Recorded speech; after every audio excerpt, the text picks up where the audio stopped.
Sergio, ¿cómo estás? ¿Cómo te trata la vida ufológica? Bien, a mí me trata bien, pero a mi bolsillo mal, porque siempre que estoy gastando en novedades o recuperando libros que se perdieron, así es que ¿O libros que se prestaron y no volvieron? así es. Uno de esos libros que en realidad no hay que prestar porque no es tan fácil de encontrar es Humanoides extraterrestres de Henry Durant, y, un libro publicado por Javier Vergara y que forma parte de una colección, Lo Inexplicable, portada negra, una colección bien bonita y que tiene en este libro uno de sus puntos más altos, ¿o no? ¿Qué nos puedes contar, Sergio, de Humanoides extraterrestres? Era una trilogía de la época, de los libros más importantes del fenómeno ovni en esa colección. El de Heineck, el informe de Heineck y Platillos volantes tras la cortina de hierro de Giovanna y Beverberg.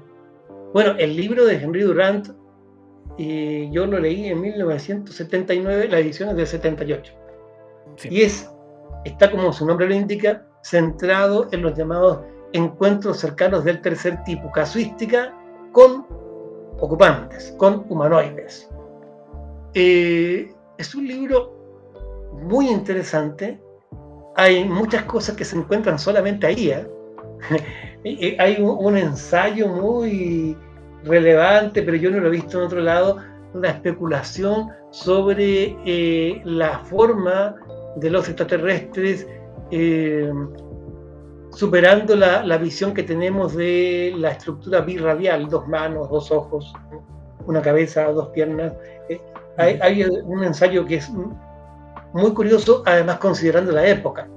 Hay un enfoque que podemos denominar casi legal, porque se habla, el libro está con una terminología bien precisa y curiosa para hacer un libro de ovnis, un legajo prejudicial, como si se aportaran pruebas para un juicio. A mí me llamó mucho la atención en su momento. Hay unas fotografías del famoso humanoide de octubre del 73 de Jeff Greenhow, el policía que fotografía un ser medio robótico, medio luminoso, y no se dice nada, pero junto a las fotografías hay una foto de un traje de bomberos para incendios de alta temperatura.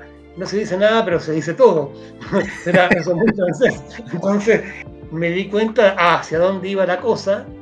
No había que falta ser muy perspicaz, pero quise ignorar, porque claramente a la sensación de que podía ser el traje ese para incendios.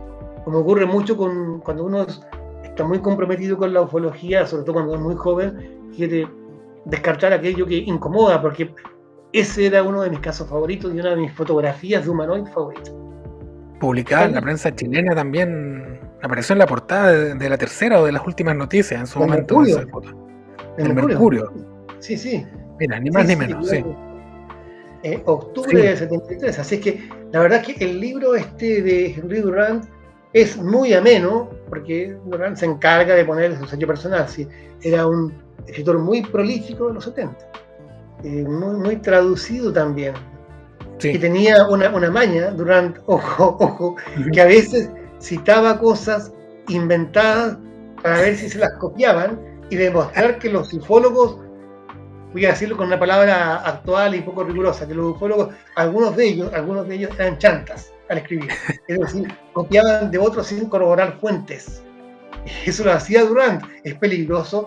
Yo les digo a todos, cuando se pongan a citar a Durant, tengan mucho cuidado porque tendía trampas. Inventaba cosas a ver si le copiaban y de dónde sacaban la fuente. Así que es un tipo astuto, ladino, Henry Durant. Los ufólogos nunca han hecho eso de copiar, eso es fantasía de Durant. Hay una parte donde se menciona incluso a Ballester Olmos, ¿no? La contribución española a la investigación de los humanoides en este libro. Pero ¿se concentra tanto en la casuística francesa por ser el autor un francés o abre la mirada también a otras regiones aparte de España, Sergio? No, también hay casos de otros lados, pero por Aparte suerte, del caso que mencionabas del bombero, claro. pero también hay una mirada internacional.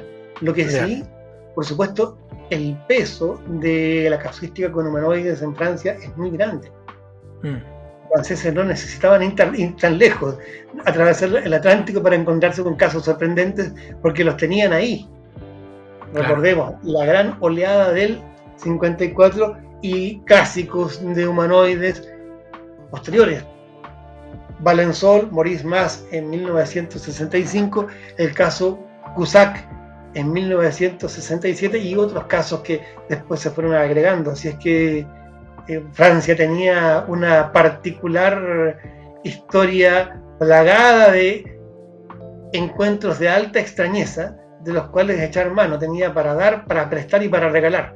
Así es que no necesitaba ir tan lejos. 284 páginas, un libro dividido en 3 partes: los hechos, la primera parte; análisis, la segunda parte; y las hipótesis, la tercera parte, con una sola edición en español por Javier Vergara Editores en Buenos Aires. Un libro interesante que aporta una visión francesa de la ufología, y no solo francesa, sino también de la ufología internacional, de la pluma de Henry Durant, que, como decía Sergio, fue traducido al español en un par de ocasiones más. Dossiers de los ovnis creo que es uno, y el otro no me acuerdo cuál era. Sí. Pero hay 3 libros de él en español. En la edición mexicana, Ovnis, ¿realidad o ficción? Se llama, sí, que es uno de los pocos libros que menciona el caso de la observación de este exponente de la teosofía de los años 30, 40 y 50, que fue Nikolai Relich. La observación en una de sus expediciones en los Himalayas. Este es un autor que quizá ha pasado más inadvertido porque no está tan comprometido con hipótesis como otros. Claro, no lo podemos encasillar en una o en otra. Pero sí fue uno de los grandes divulgadores de la ufología en lengua francesa en los 70. Su figura es muy importante, junto con Jean-Claude Bourret, por ejemplo, que también se olvida un poco, pero es relevante en ese sentido como un gran divulgador de la cuestión ovni, a través de aquello que circulaba más fácilmente en ese tiempo, que eran los libros. En tiempos de no YouTube, no redes sociales, nada de TikTok, eran los libros. El que quería enterarse, libros, con suerte revistas. Exacto. Con Henry Durant y humanoides extraterrestres, entonces cerramos esta cápsula, Sergio, que como siempre hacemos con los amigos de UFOLix, y que ya va por la 24ª entrega. Impresionante la cantidad de cápsulas que hemos hecho, y lo más impresionante es que quedan un montón de libros aún por reseñar si tuviéramos el tiempo y los auspiciadores. Así que bueno, dejamos esta cápsula hasta acá, Sergio. Muchísimas gracias a quienes nos acompañan y un abrazo, y vamos a seguir buscando libros para más cápsulas. Chao. Así será. Chao.